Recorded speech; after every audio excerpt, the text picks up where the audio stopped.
Golden temple. പഞ്ചാബിലെ അമൃത്സറിലാണ് ഈ സുവർണ ക്ഷേത്രം. സിഖ് മതവിശ്വാസികളുടെ ഗുരുദ്വാര. പല സ്ഥലങ്ങളിലും ഗുരുദ്വാരകൾ ഉണ്ടെങ്കിലും ഭാരതത്തിൽ അമൃത്സറിലെ ഈ സുവർണ ക്ഷേത്രത്തിന് തന്നെയാണ് ഗുരുദ്വാരകളിൽ പ്രഥമ സ്ഥാനം.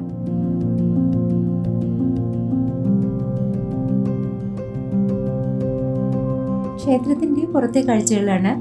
വാഹനങ്ങൾക്ക് ഏകദേശം ഇതുവരെ പെർമിഷനുള്ളൂ. അത് കഴിഞ്ഞിട്ട് നമുക്ക് നടന്നു പോകാനുള്ള ദൂരേ ഉള്ളൂ. ഇവിടുത്തെ കടകൾക്കൊക്കെ ഈ ഒരു കളറും കടയുടെ ബോർഡുകൾക്ക് ഒരേ സ്റ്റൈലിലാണ്. നമ്മുടെ ജയ്പൂരിലെ പിങ്ക് സിറ്റി പോലെ.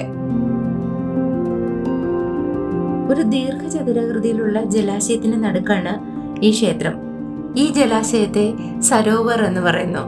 നടുക്ക് കാണുന്ന ഈ ക്ഷേത്രത്തിന് വളരെ വലുതല്ല, നമ്മുടെ ശബരിമലയൊക്കെ പോലെ. പക്ഷേ ആ ക്ഷേത്രം മൊത്തം അകവും പുറവും എല്ലാം സ്വർണം പൂശിയതാണ്. ഏകദേശം ഒരു 750 കിലോഗ്രാമോളം സ്വർണം വേണ്ടി വന്നു എന്ന് പറയുന്നുണ്ട് ഇത് പൂശാനായിട്ട്. ക്ഷേത്രം ചെറുതാണെങ്കിലും ഇതിന് 4 വശവുമുള്ള ബിൽഡിങ്ങുകൾ വളരെ വലുതാണ്. 3-4 നിലകളുള്ള ബിൽഡിംഗ് ആണ്. അത് ക്ഷേത്രവുമായി ബന്ധപ്പെട്ട 24 മണിക്കൂറും ആഹാരം കൊടുക്കുന്ന ഒരു ക്ഷേത്രമാണിത്. അപ്പോൾ അതുമായി ബന്ധപ്പെട്ട അടുക്കളയും അതിൻ്റെ ഊട്ടുപുരയും ഓഫീസും ക്ഷേത്രത്തിലെ മറ്റ് ജീവനക്കാർക്ക് താമസിക്കാനുള്ള സ്ഥലങ്ങളും ഒക്കെ ആയിരിക്കും ഇത്. പഞ്ചാബിലെ സുവർണ ക്ഷേത്രത്തിൻ്റെ ഉള്ളിലാണ് ഞാനിപ്പോൾ ഇരിക്കുന്നത്. ഇന്നലെ ദീപാവലി ആയിരുന്നു. ഇന്നിപ്പോൾ നമ്മൾ രാവിലെ 7:30 ആയിട്ടുണ്ട്.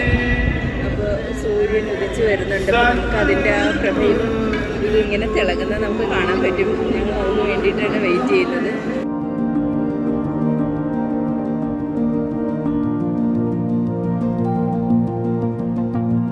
ഈ ക്ഷേത്രം ഗോൾഡൻ ടെമ്പിൾ എന്നും സുവർണ ക്ഷേത്രം എന്നുമാണ് അറിയപ്പെടുന്നതെങ്കിലും ഹർമന്ദിർ സാഹിബ് അല്ലെങ്കിൽ ദർബാർ സാഹിബ് എന്നാണ് സിഖ് മതവിശ്വാസികൾ ഈ ഗുരുദ്വാരയെ പറയുന്നത്. ഇവിടെ നാം മലയാളികൾക്ക് ശീലമില്ലാത്ത രീതികൾ. ഇവിടെ പ്രത്യേകിച്ച് പൂജയോ പൂജ കൗണ്ടറുകളോ അതിൻ്റെ ഓഫീസോ പിരിവോ ഒന്നും തന്നെ ഇല്ല. നമുക്ക് ഇതിൻ്റെ ഉള്ളിൽ വന്നാൽ എവിടെ വേണമെങ്കിലും ഇരിക്കാം, ഇരുന്ന് പ്രാർത്ഥിക്കാം. അതുപോലെ തന്നെ ഇതിൻ്റെ 4 വശവും പ്രദക്ഷിണ വഴി. അത് വളരെ വിശാലമായിട്ടുള്ള വഴിയാണ്. നല്ല നീറ്റായിട്ട് മാർബിളൊക്കെ പതിച്ച വഴിയാണ്. ഇതിൽ കാർപ്പറ്റും ഇട്ടിട്ടുണ്ട്. ചൂട് സമയത്തൊക്കെ നടക്കാൻ വേണ്ടിയിട്ടായിരിക്കും. അതുപോലെ ഇതിൻ്റെ സൈഡിലുള്ള വരാന്തയിൽ ആൾക്കാർക്ക് രാത്രിയും വിശ്രമിക്കാം. പകൽ സമയത്തും രാത്രി സമയത്തും ഒക്കെ അവിടെ ഉറങ്ങാനുള്ള പെർമിഷനൊക്കെ കൊടുക്കുന്നുണ്ട്. ആൾക്കാർക്ക് അവിടെ ഇരുന്ന് വിശ്രമിക്കാനും പറ്റും. സിഖ് മതത്തിൻ്റെ കുറച്ചൊരു ചരിത്രം ഞാൻ പറയാം. 15-ാം നൂറ്റാണ്ടിൽ പഞ്ചാബും ഇന്നത്തെ പാകിസ്ഥാൻ്റെ കുറച്ച് ഭാഗങ്ങളും വിഭജനം നടക്കുന്നതിന് മുമ്പാണ് അവിടെ ഉടലെടുത്ത ഒരു മതമാണ് സിഖ് മതം. ഇന്നത്തെ ഹിന്ദു മതത്തിൻ്റെ ജാതി വ്യവസ്ഥയും ഇസ്ലാം മതത്തിൻ്റെ മറ്റു മതക്കാരോടുള്ള ചേർച്ച കുറവും എതിർത്ത് ഗുരു നാനാക്ക് ഒരു മതപുരോഹിതനായിരുന്നു. അദ്ദേഹം ഒരു പുതിയ മതം സ്ഥാപിച്ചു. ഈ 2 മതങ്ങളുടെയും കുറെ ജീവിതചര്യകൾ ഉൾപ്പെടുത്തിക്കൊണ്ട് ഒരു പുതിയ മതം. അത് കഴിഞ്ഞ് അവരുടെ 5ാമത്തെ ഗുരുവായ ഗുരു ഗോവിന്ദ് സിംഗ് ആണ് ഇന്നത്തെ ഈ സിഖ് മതക്കാരുടെ ജീവിതചര്യയും ആചാരാനുഷ്ഠാനങ്ങളും ഒക്കെ ചിട്ടപ്പെടുത്തിയെടുത്തത്. അതായത് ഈ സിഖ് മതക്കാരുടെ പേരിൻ്റെ അവസാനം സിംഗ് എന്ന ടൈറ്റിൽ ചേർക്കുന്നതും അവരുടെ പുരുഷന്മാർ മുടി നീട്ടി വളർത്തുന്നതും തലപ്പാവ് വയ്ക്കുന്നതും ഒക്കെ ആ രീതിയൊക്കെ ചിട്ടപ്പെടുത്തിയത് ഗുരു ഗോവിന്ദ് സിംഗ് ആണ്.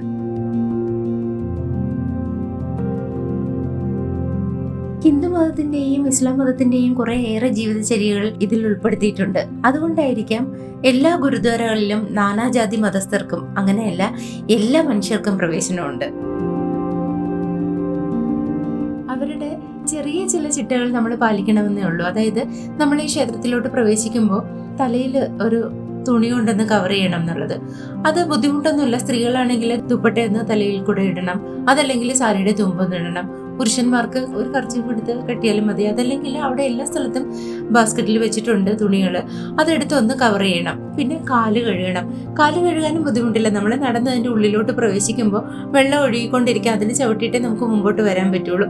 അത്രയും മതി. ആ 2 കാര്യങ്ങൾ മാത്രമേ ഞാനിവിടെ കാണുന്നുള്ളൂ. മറ്റൊരു കാര്യം, നമ്മൾ ഈ ക്ഷേത്രത്തിലോട്ട് വരുമ്പോൾ യാതൊരു പൂജാദ്രവ്യങ്ങളും കൊണ്ടുവരേണ്ട കാര്യമില്ല.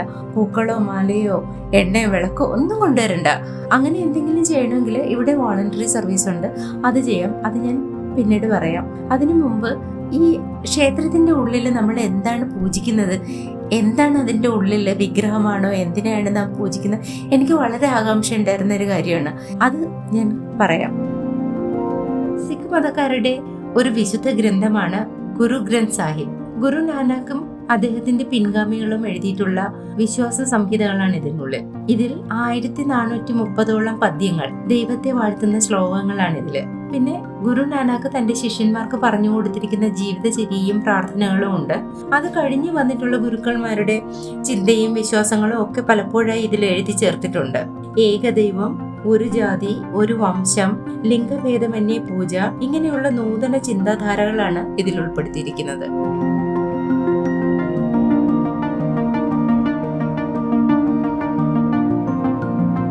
ഗുരു ഗ്രന്ഥ് സാഹിബ് എന്ന ഗ്രന്ഥമാണ് ഈ ക്ഷേത്രത്തിന്റെ ഉള്ളിൽ പൂജിക്കുന്നത്. എല്ലാ ഗുരുദ്വാരകളിലും അങ്ങനെയാണ്. അവിടെ ഇതിന്റെ ഉള്ളിൽ ഫോട്ടോഗ്രാഫിയും വീഡിയോഗ്രാഫിയും ഒന്നും അലൗഡല്ല. ആ ബ്രിഡ്ജിൽ ക്യൂവിൽ നിൽക്കുമ്പോൾ തന്നെ അത് ബാൻ ചെയ്യുന്നുണ്ട്. പക്ഷെ എന്നാലും എല്ലാവർക്കും ആഗ്രഹം കാണില്ല ഇതിന്റെ ഉള്ളിൽ എന്താണെന്ന് അറിയാനായിട്ട്. അതുകൊണ്ട് ഞാൻ പല ഫോട്ടോകളിൽ നിന്നാണ് ഇത് പകർത്തിയിട്ടുള്ളത്. വളരെ വലിയ ഒരു രജിസ്റ്റർ പോലെ, അതാണ് അവര് വളരെ അലങ്കാരത്തോടെ കവർ ചെയ്ത് ഈ വെഞ്ചാമരമൊക്കെ വീശി, ഇതിന്റെ ഉള്ളിലെ ശ്ലോകങ്ങളായിരിക്കും ഈ ഗുരു ചൊല്ലുന്നതും ബാക്കിയുള്ളവർ അത് ഏറ്റു ചൊല്ലുന്നതും. പുറം കാണുന്നതിനേക്കാളും മനോഹരമാണ് ഉൾവശം. എല്ലാം സ്വർണ്ണമയം, വിലപിടിപ്പുള്ള അലങ്കാരങ്ങൾ. അത് കഴിഞ്ഞ് പുറത്തിറങ്ങിയാൽ എല്ലാവർക്കും പ്രസാദം കിട്ടും. ഇതിന് കടാപ്രസാദം എന്നാണ് പറയുന്നത്. വളരെ സിമ്പിളായി ഗോതമ്പ് പൊടി കൊണ്ട് ഉണ്ടാക്കാൻ പറ്റുന്ന ഒരു സ്വീറ്റാണിത്. ഇതിന്റെ ഒരു കുക്കിംഗ് റെസിപ്പിയുടെ ഒരു വീഡിയോ ഞാൻ ഇട്ടിട്ടുണ്ട്, അത് ഡിസ്ക്രിപ്ഷനിൽ കൊടുത്തേക്കാം, ഒന്ന് കണ്ടു നോക്കണം. വളരെ സിമ്പിളാണ്, പക്ഷെ എന്നാലും നല്ല ഫേമസ് ആണ് അമൃത്സറിലെ കടാപ്രസാദം.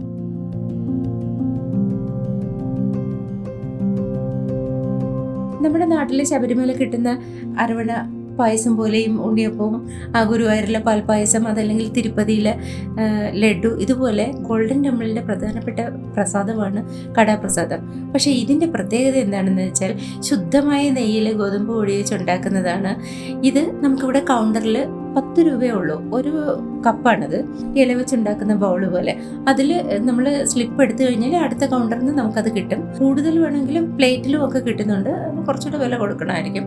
ഇത് വാങ്ങിയിട്ട് നമുക്ക് ഫ്രണ്ടിലോട്ട് നടക്കുമ്പോൾ ഈ വാങ്ങിയ സ്ലിപ്പ്, പൈസ ഇടുന്ന വഞ്ചി പോലത്തെ ആ ഭണ്ഡാരത്തിനകത്തിട്ട് ആ സ്ലിപ്പ് ഇടണം. അത് കഴിഞ്ഞ് എൻ്റെ ബാക്കിൽ കൗണ്ടറുണ്ട്, അവിടെ കൊണ്ട് കൊടുത്തു കഴിഞ്ഞാൽ അവരതിൽ നിന്ന് 1 സ്പൂണോളം എടുക്കും. അത് കഴിഞ്ഞ് നമുക്ക് തിരിച്ചു തരും ബാക്കി. അതെല്ലാം നമുക്ക് വേണ്ടെന്നുണ്ടെങ്കിൽ ഈ വാങ്ങിക്കുന്ന പ്രസാദം ഫുൾ നമുക്ക് അവിടെ തന്നെ കൊടുത്തിട്ട് പോവാം. മറ്റൊരു പ്രത്യേകത, ഈ വാങ്ങിക്കുന്ന ഇതേ പ്രസാദം ആര് ചെന്ന് അവിടെ ചോദിച്ചാലും ആ ഒരു കപ്പ് നിറയെ ഫ്രീ ആയിട്ട് കൊടുക്കുന്നുണ്ട്. ഒരു പൈസയും വാങ്ങാതെ ഫ്രീ ആയിട്ട് ഈ പ്രസാദം കൊടുക്കുന്നുണ്ട്. അത് നമ്മുടെ നാട്ടിലെ ഒരു അമ്പലത്തിലും കിട്ടുമെന്ന് എനിക്ക് തോന്നുന്നില്ല. അതാണ് ഇതിന്റെ പ്രത്യേകത.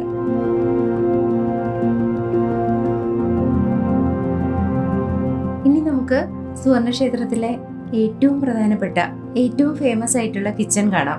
ലങ്കാർ എന്നാണ് ഈ കിച്ചന് പറയുന്നത്. ഇവിടുത്തെ പ്രത്യേകത 24 മണിക്കൂറും ഫ്രീ ആയിട്ട് ആഹാരം കൊടുക്കുന്നുണ്ട്. ഇവിടെ വരുന്ന ഭക്തജനങ്ങളായാലും ടൂറിസ്റ്റുകളായാലും ആർക്കും നമുക്ക് കയറി കഴിക്കാം. മെയിനായിട്ട് 2 ഡൈനിങ് ഹാളാണ് ഉള്ളത്, ഒന്ന് മുകളിലും ഒന്ന് താഴെയും. ഇതിൽ ഒരേ സമയം ഒരു 5000 പേർക്ക് ഇരുന്ന് കഴിക്കാനുള്ള സൗകര്യമുണ്ട്. നിലത്തിരുന്നാണ് എല്ലാവരും കഴിക്കുന്നത്, മാറ്റ് ഇട്ടിട്ടുണ്ട്. അതുപോലെ വളരെ ക്ലീനുമാണ്. അവരുപയോഗിക്കുന്ന പാത്രങ്ങളും ഗ്ലാസും എല്ലാം ക്ലീനാണ്. ചപ്പാത്തിയും ദാലും പിന്നെ ഒരു പച്ചക്കറിയും അവസാനം പായസവും ഉണ്ട്. ചപ്പാത്തി മാത്രമല്ല, അതിന്റെ കൂടെ ചോറും ഉണ്ട്. എത്ര പ്രാവശ്യം വേണമെങ്കിലും കൊടുക്കുന്നുണ്ട് അവര്, ഒരു നിബന്ധനയില്ല. എത്ര പ്രാവശ്യം വേണമെങ്കിലും ഇവിടെ ഇരിക്കുന്ന പലരും പാത്രം കൊണ്ടുവന്ന് ആ പാത്രത്തിൽ നിറച്ചുകൊണ്ട് പോകുന്നുണ്ട്. പിന്നെ ചപ്പാത്തി വാങ്ങിക്കുന്നത്, പ്രസാദമൊക്കെ വാങ്ങുന്നത് പോലെ 2 കൈ കൊണ്ടും വാങ്ങി വളരെ ഭക്തിയോടുകൂടിയാണ് കഴിക്കുന്നത്.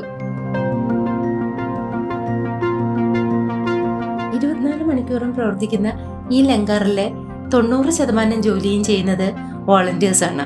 പച്ചക്കറി നന്നാക്കുന്നതും കുക്ക് ചെയ്യുന്നതും ചപ്പാത്തി ഉണ്ടാക്കുന്നതും വിളമ്പുന്നതും, നമ്മൾ കയറി വരുമ്പോൾ നമുക്ക് പാത്രങ്ങൾ എടുത്തു തരുന്നതും, നമ്മൾ കഴിച്ചിട്ട് പോകുമ്പോൾ ആ പാത്രം വാങ്ങി അത് വീണ്ടും കഴുകി വൃത്തിയാക്കി വെക്കുന്നതും എല്ലാം വോളണ്ടിയേഴ്സാണ്.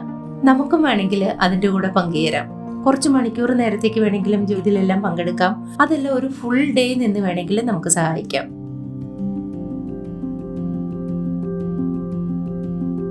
ചപ്പാത്തി ഉണ്ടാക്കുന്നത് ഒരു നേർച്ച പോലെയാണ്. ആർക്ക് വേണമെങ്കിലും അവരോടൊപ്പം കൂടാം. ലോകത്തിലെ ഏറ്റവും വലിയ കമ്മ്യൂണിറ്റി കിച്ചൺ ഇവിടെയാണെന്നാണ് പറയുന്നത്.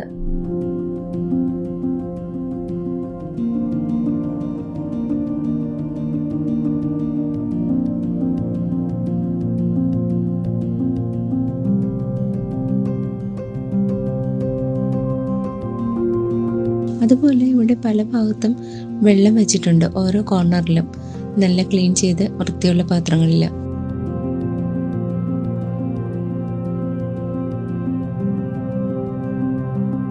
നാട്ടിൽ നിന്ന് നോർത്ത് ഇന്ത്യൻ ടൂറിന് വരുന്നവർ തീർച്ചയായിട്ടും ഗോൾഡൻ ടെമ്പിൾ ഒരു പ്രാവശ്യം വിസിറ്റ് ചെയ്യുന്നത് നന്നായിരിക്കും. പകല് കാണുന്നതും അതുപോലെ തന്നെ രാത്രി കാണാനും വളരെ ഭംഗിയാണ്. ഇതിൻ്റെ 4 വശമുള്ള ഈ ബിൽഡിങ്ങുകളിൽ വെള്ള കളറിലെ ലൈറ്റും സരോവറിൻ്റെ നടുക്ക് സുവർണക്ഷേത്രം ഇങ്ങനെ ഗോൾഡൻ കളറിൽ തിളങ്ങി നിൽക്കുന്നതും ഒക്കെ കാണാൻ വളരെ ഭംഗിയാണ്. അതുപോലെ മറ്റൊന്ന്, നമുക്കൊരു ഇതിൻ്റെ ഉള്ളിൽ പ്രവേശിക്കാൻ നമുക്ക് സാരി തന്നെ ഉടുത്തുകൊണ്ട് വരണമെന്നോ ഷർട്ട് അഴിച്ചിട്ട് വരണമെന്നോ അങ്ങനെയൊന്നുമില്ല. തലയിലൊരു തുണിയിട്ട് കവർ ചെയ്ത് വരണമെന്ന് മാത്രമേ ഉള്ളൂ. അതുപോലെ ഒരു പൂജയും ദക്ഷിണയും ഒന്നുമില്ല, ഡൊണേഷനും ഒന്നും ആരും ചോദിക്കുന്നില്ല. നമുക്ക് ഇതിനകത്ത് നിന്ന് ഒരു ബഹുമാനം മാത്രമേ കിട്ടുന്നുള്ളൂ. അതുപോലെ തന്നെ ഈ സരോവറിൻ്റെ 4 വശവും നമുക്കിരിക്കാം. വെള്ളത്തിൽ ഒരുപാട് മീനുകളുണ്ട്, വലിയ മീനുകളാണ്. അവരെ ആരും ഉപദ്രവിക്കാത്തതുകൊണ്ടായിരിക്കും അതൊക്കെ അടുത്ത് വരുന്നുണ്ട് പേടിയില്ലാതെ. നമുക്ക് എത്ര സമയം വേണമെങ്കിലും ഇതിൻ്റെ ഉള്ളിലിരിക്കാം. ക്ഷേത്രത്തിൻ്റെ സമയം കഴിഞ്ഞ് പുറത്ത് പോകണം, നമ്മളെ ആരും പുറത്താക്കുന്നില്ല. രാത്രിയും പകലും ഒക്കെ നമുക്കിതിനകത്തിരിക്കാം. ഒരു ശാന്തമായ ഒരു അന്തരീക്ഷത്തിൽ എത്ര സമയം വേണമെങ്കിലും ഇരിക്കാം. ഒരു പോസിറ്റീവ് എനർജിയാണ്.